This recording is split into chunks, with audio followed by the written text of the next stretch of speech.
Welcome to the Great Detectives of Old Time Radio. In a moment, we're going to bring you this week's episode of yours truly, Johnny Dollar. But first, if you are enjoying the podcast, please follow us using your favorite podcast software. And our listener support and appreciation campaign continues.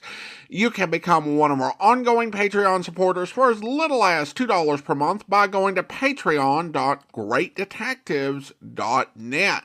Well, now, from December 8th, 1957, here is the Hapless Hunter matter. And Johnny Dollar. Jerry Holland, Johnny. Tri-Mutual Insurance Limited. Oh, sure, Jerry. How are you? The name Curtis Randall mean anything to you? The banker here in Hartford? That's the one. He's also one of our big policy holders. At least he was. Oh, what's happened to him? Day before yesterday, he and a friend of his, a fellow named Byron Peters, they went deer hunting over near Kingman, New York. And? They hired some old character in the neighborhood to act as guide. Randall and Peters didn't know it, but the old goat was an alcoholic. So what happened? At the end of the day's hunt, they raised Cain with Curly because he hadn't found them a deer. Curly, the name of the guide, huh? Yeah. They had a big argument. Curly ran amok, he picked up his 30-30, killed Randall, then killed himself. Too bad. But what's to investigate? Well, it's really just routine. Company policy on anything over $500,000. 500? Wow. Who's Randall's beneficiary? His hunting companion, Peters. Peters? No wonder you want me to investigate. Johnny. Only this one looks too easy. Wait, Johnny. I'll be right over.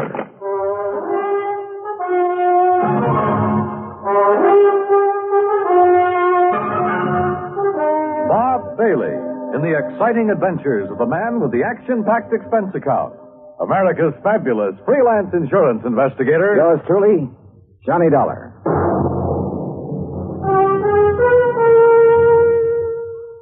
And now, Act One of yours truly, Johnny Dollar.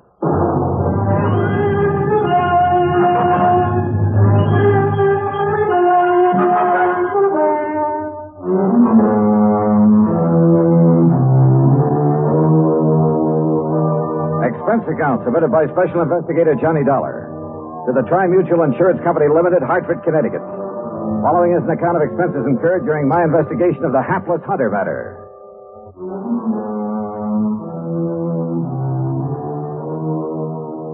Expense account item 1, 95 cents for a taxi across town to Tri-Mutual in the office of Jerry Holland. As I opened the door, he met me halfway. Hey, what was the idea of hanging up on me, Johnny? Then when I tried to call you back, you'd left. Well, sure. I figured if this thing only happened a day or so ago, the faster I could get working on it, the better. Well, I'll go along with you on that, but Where's now... this man Peters? In the hospital. Because if anybody should be suspect, he should. After all, as a beneficiary... What did you say? I tried to tell you on the phone, only you hung up. Byron Peters is in the hospital. Where? Over in Kingman, New York. Why? Because he was shot up, too, by that drunken guide when he tried to prevent him from killing Randall. Oh. Then Curly killed himself. Yeah. You know, if you'd stop going off half-cocked, you might get somewhere on this case. If it really is a case. Sorry, I guess I jumped to a conclusion You sure before. did. Oh, $500,000 is still a lot of money. Sure it is. If you need it. And Byron Peters doesn't? Well, according to the local police chief who called me, it was in Byron Peters' brand new Eldorado that they drove over to Kingman.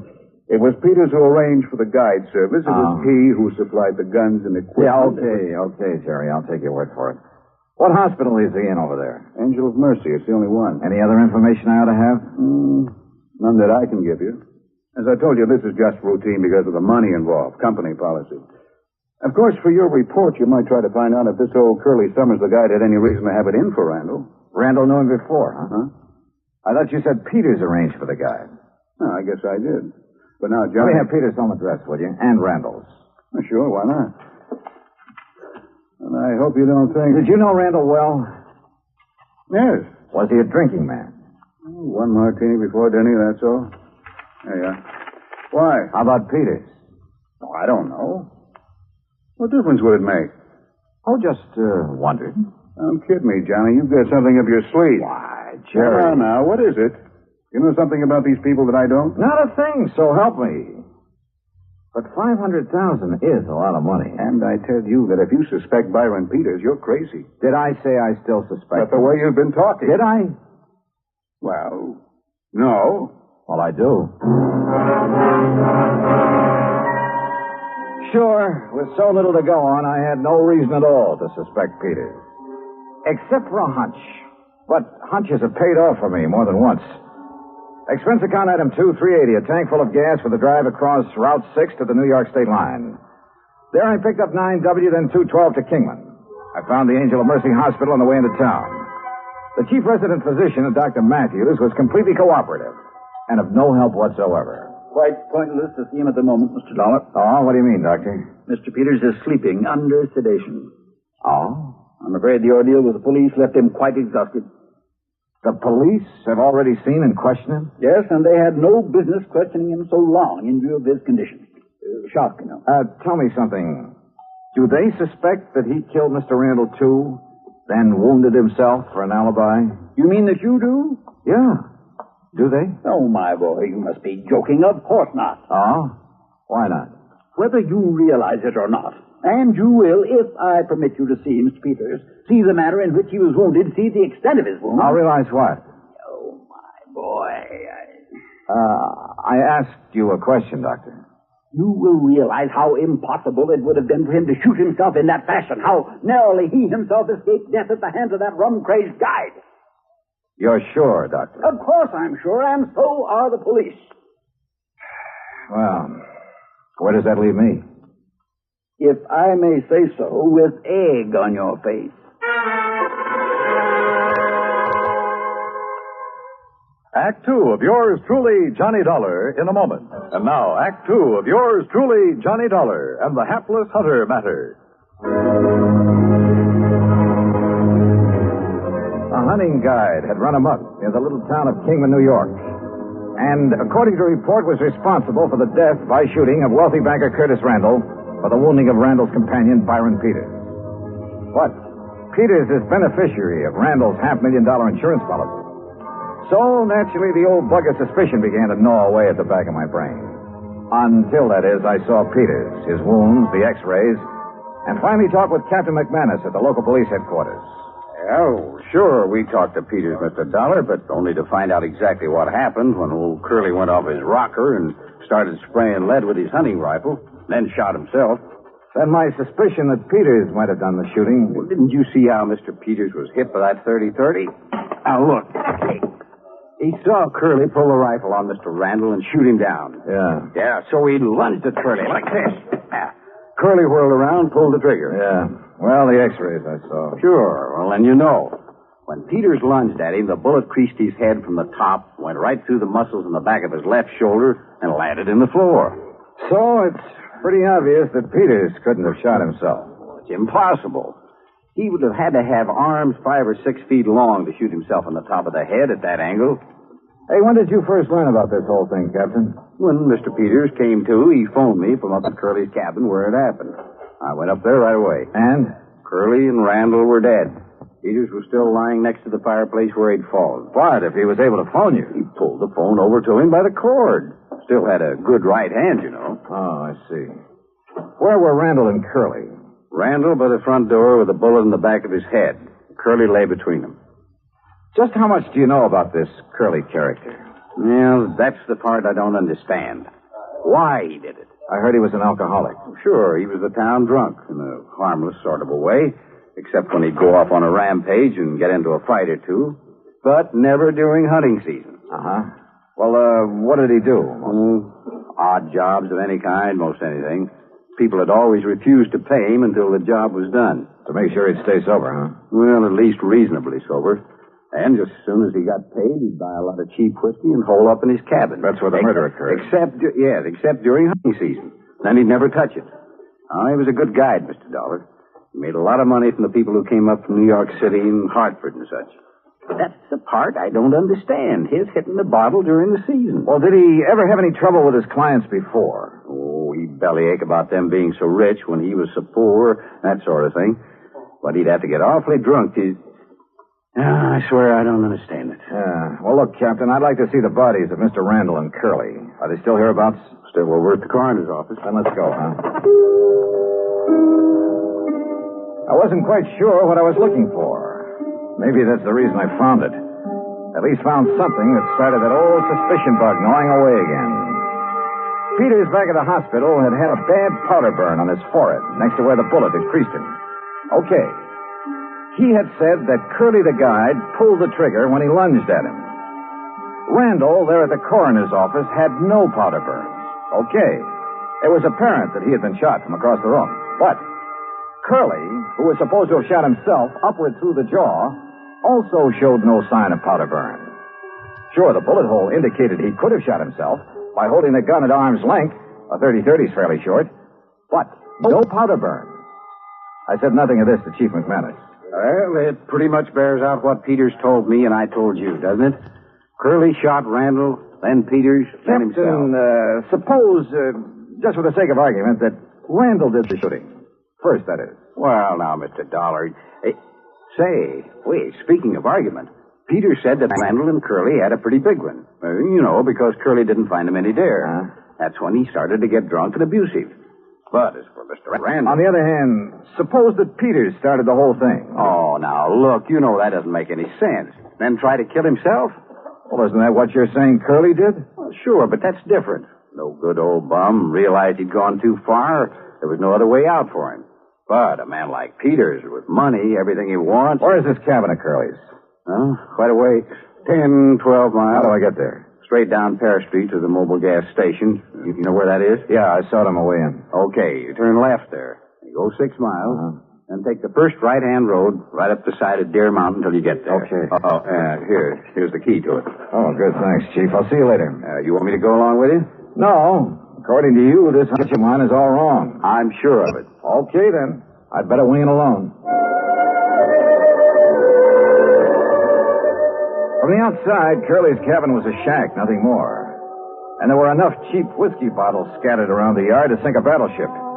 Inside, however, it was pretty comfortably fixed up. And back under the kitchen sink, I found a case of Prince Francis Scotch, nearly full. Had Curly suddenly changed his taste for the better? Or had somebody decided to bait him with it? By the dark stains on the floor, I could see where both Randall and Curly had fallen. Peters had gone down. There was also the rifle slug embedded in the floor. And I noticed the angle at which that slug had ended, as though it had been fired from the ceiling, certainly from higher than any normal man could reach. And Curly was only 5 foot 2 or 3. Then I saw something else, a heavy cord hanging down from one of the rafters above where Peters had lain. It was frayed at the end as though forcibly broken. Now, suppose someone had hung a loaded rifle there by the trigger so the slightest pull would set it off, had stood under it holding the muzzle carefully next to his head to one side, just close enough to...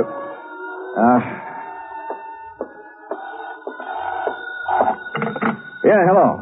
Mr. Dollar? Captain? Yeah, listen. Now, you may be right, though I still don't see how you can be. What do you mean? Look, I've got Dr. Matthews at the hospital here on this party line. You still there, Doc? Right here, Chief. Well, then you better tell Mr. Dollar. Well, it's about Mr. Peters. Yeah? He's left. Left? I thought you had him under sedation. I guess it didn't take hold the way I thought it would. Well, what happened? Well, he woke up and asked me who it was that'd been here to see him while he was drowsy. Did you tell him who I was? Yes, then he seemed to drop off again, so I left him. A few minutes later, I heard his big fancy car pulling away. Doctor. I went back to his room and he was gone. Doctor. Listen, Dollar. Yeah, Chief. I don't know what it means any more than you do. But if I was you, I would get away from that isolated cabin. You see what I mean? Dollar? Sure, Chief. I'll leave right away. That was very smart, Dollar. Byron Peters? That's right. Byron Peters.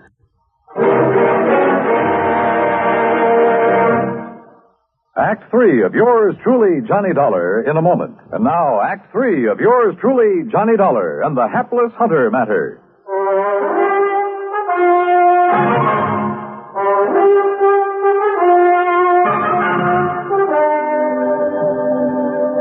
Oh, you weren't as badly hurt by that bullet as you pretended. That's right, Dollar. Does that help bear out your absurd suspicions about me? Not nearly so much as your coming up here to this cabin, Peters. What's that supposed to mean? You rigged the whole thing pretty well, but not well enough. Why you wanted to get rid of Curtis Randall, I don't know. You're out of your mind. Randall was a friend of mine. You must have had some reason for killing him. Curly Summers murdered Kurt. We had a big argument because he hadn't found us any game. The only reason it got out of hand was because Curly was drunk. On what? On some of that expensive scotch I found in the kitchen? How should I know? Yes. Where did he get that? How should I know? Well, I do. You brought it here to help bolster your phony alibi, to indicate that Curly had it up here, had been hitting it. But you pulled a boo-boo. Why don't you talk sense, Detective? Are you trying to tell me Curly would ever have stuff like that? Look at the old bottles scattered around outside. Cheap rot gut, that's all. What's more, he never touched a drop during hunting season. That's about as thin evidence as you could possibly dig up, Dollar, and you know it. Peters, why did you come up here just now? Okay, I'll tell you that, too. Lying there in the hospital, nursing your sore shoulder, you didn't plan on that injury, did you? I told the police. Oh, yeah, sure, you told the police. Lying there, you suddenly remember the one thing that could show how you cleverly wounded yourself after you killed Randall and Curly. That piece of cord up on the rafter, where you hung Curly's gun up by the trigger. Dollar. You aimed it carefully along the side of your head, then yanked on it to set it off. Dangerous, but a great alibi. I told the police, the doctor. Curly pulled that trigger when I lunged at him, struggled with him. Little Curly held that gun high enough so the bullet would crease your head from above? I was bent over, lunging at him. Then enter the floor from up here where this cord is hanging? You're pretty smart, aren't you, Dollar? Curly was supposed to have committed suicide, huh? Yes, he must have, because I heard him shoot himself as I passed out. Oh, sure. The bullet entered his lower jaw, went up into his brain. That's right. That meant he had to hold that 30-30 at arm's length, so the muzzle right next to his jaw. That's right. Where it would have left powder burns. But, Peters, there were none. Because you shot him from across the room, the same as you did Randall. Yes. Yes, the same as I'll shoot you. If you can. My right hand is still good, Dollar, and so is the 38. You and your fool insurance company should have left things as they were. Chin up, Dollar. Tell me one thing. Sorry, I haven't got time. When I left the hospital, I made sure I was seen heading for New York, and a carefully set up alibi. You still won't get away with it, you know. Any more than you got away with killing Randall. I had until you came along, and I will when I've killed you. So if you have nothing more to say... One thing. Why did you kill Randall? You're trying to stall me. Why? All right. All right. Because I forced him to name me in his insurance. I was the only one who knew about some shady operations in his early business career. The old story, huh? That's right. Blackmail. That's why he's been paying me off, supporting me, until recently. So you threatened to expose him? No. What would that get me financially? Then tell me this. No. I've got to get out of here to New York. Just one thing more. I don't know why you're trying to stall me, but it's no use. So if you have any prayers, Dollar... Sure. That Chief McManus standing there in the doorway will slug you before you pull that trigger. Oh, no, not that old chestnut. Why not, Peter? What? You... Oh, you...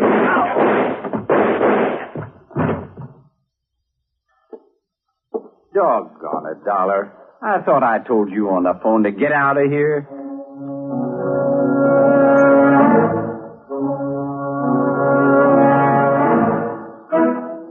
Expense account total, including gas to get me back to Hartford, $13.13. Remarks? Why? Why don't they ever learn? Yours truly, Johnny Dollar.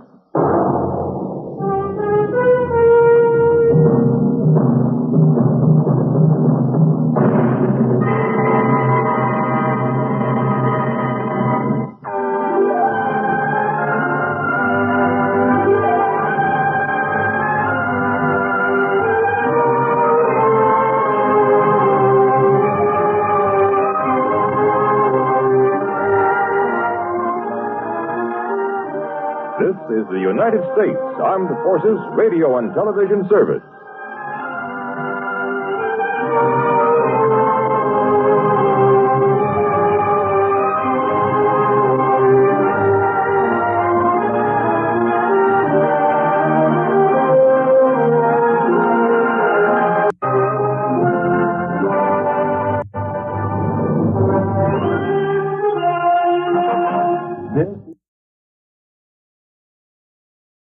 Welcome back. So we've got a key rule in the Johnstone Yours Truly Johnny Dollar universe, and that is that police officers have super speed. Given the length of time it took Johnny to get from the hospital to the cabin, that's the only way that McManus would get there. I thought the killer scheme was clever enough in a convoluted way, as it would probably fool local police not used to looking very deep into something that appears quite obvious on the surface. Although the idea he expected to get a $500,000 insurance payoff, but that he didn't expect the insurance company to look into what happened seems a bit crazy. Johnny's hanging up and dashing over to the insurance agent's office at the start of the episode has no good in-universe explanation. It comes down to a small writing fail of Jack Johnstone, who wrote this script, not being able to come up with a good, quick ending. Johnny might as well have said, "Okay, I'm sorry, I've got to come over now, the theme music is about to play."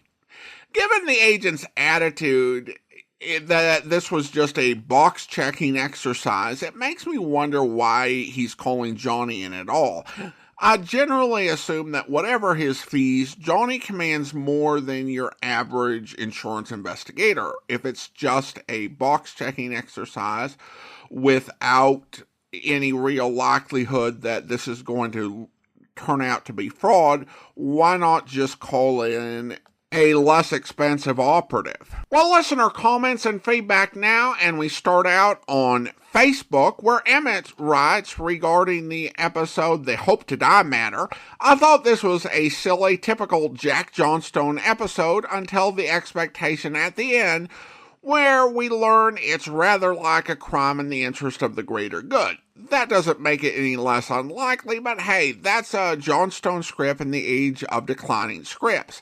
By the way, did anyone else notice when Johnny said, "Let George do it"? Well, thanks so much. Appreciate the comment, Emmett. And I also want to acknowledge the "Let George do it" was actually noted by another listener, Alexis, commenting over on Good Pods. I think it's particularly likely they didn't do those sort of things that we would typically view as like deep cut Easter eggs. Though I will say, if anyone would put a deep cut Easter egg referencing a prior Bob Bailey series, Jack Johnstone would. The phrase "let George do it" was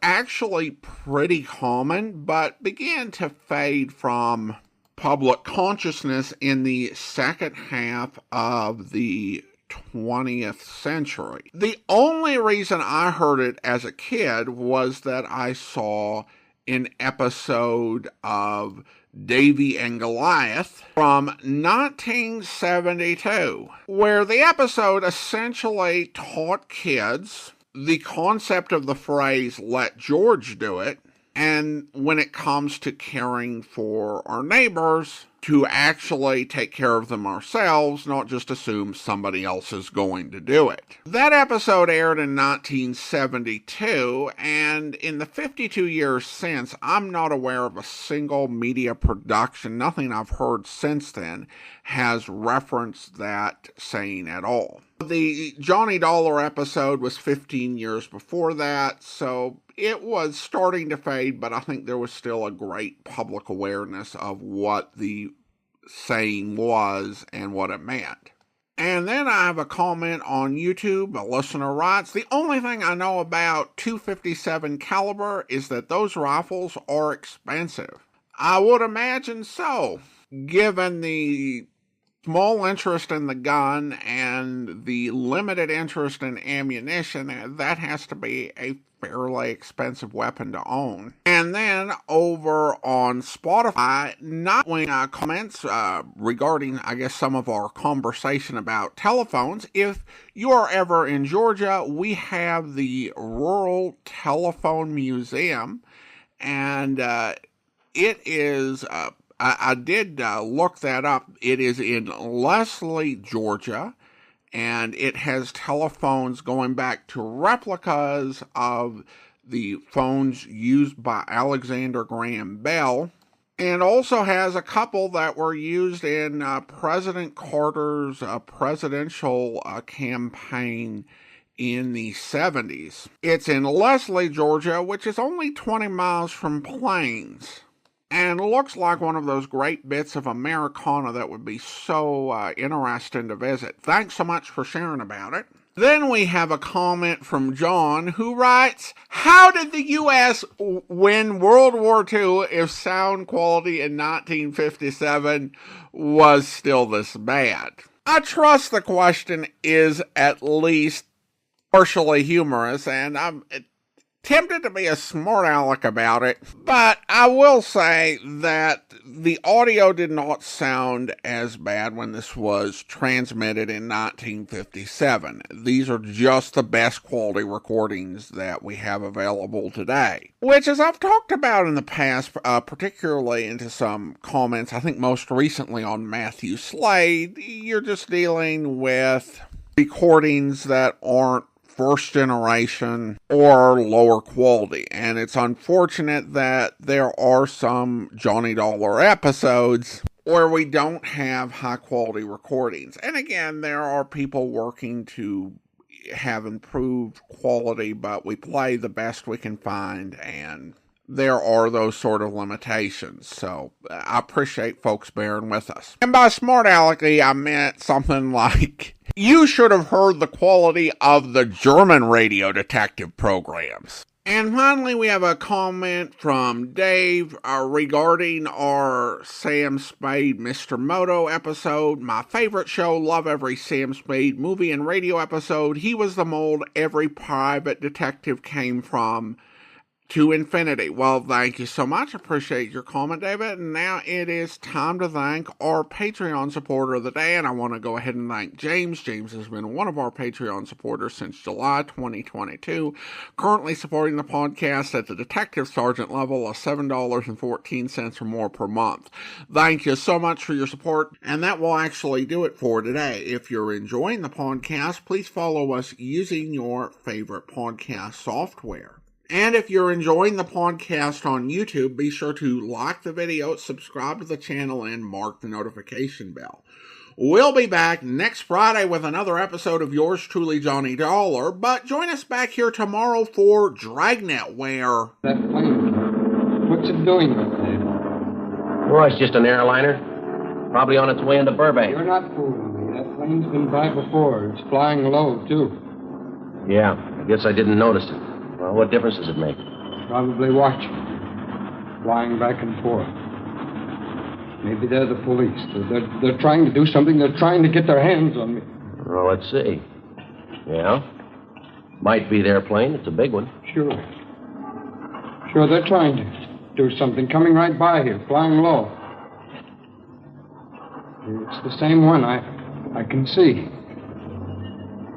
Look, you see there on the wing? Yeah, what's that? The number right there on the wing. It's the same one that passed over a few minutes ago.